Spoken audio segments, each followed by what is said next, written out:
to ChemPlus. Welcome to ChemPlus. Welcome to ChemPlus.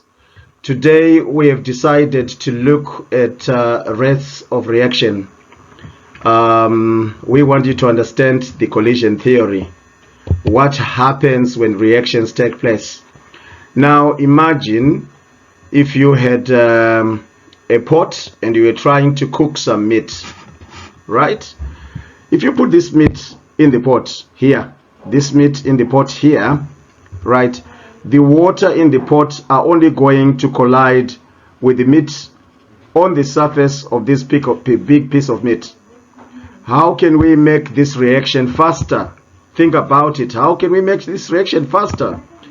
Okay, what we got to do is we can cut up the meat, and by cutting up the meat, we are actually increasing the surface area. It means whatever water particles we have in there are going to collide with more meat particles. Now, this is not only about meat. If you are reacting calcium carbonate, if you take bigger pieces of calcium carbonate, and if you take calcium carbonate powder, the powder is going to give you a faster reaction. By breaking up this meat into smaller pieces like that, we are increasing the surface area. Now, what are the factors that affect the rate of reaction? We are now looking at surface area. When you break up big pieces into smaller pieces, you are increasing the surface area.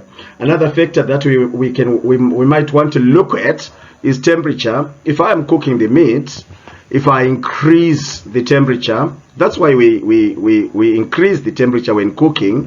What happens is, if we increase the temperature, the water particles in the pot will gain more energy, and their chances of colliding with meat particles is greater. The frequency of collisions become greater.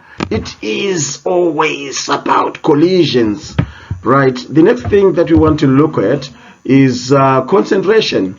If I'm reacting those two reactants, you can see we've got 3 particles of each. If I increase the concentration, then that means that there will be a higher frequency of collision and your reaction will happen faster.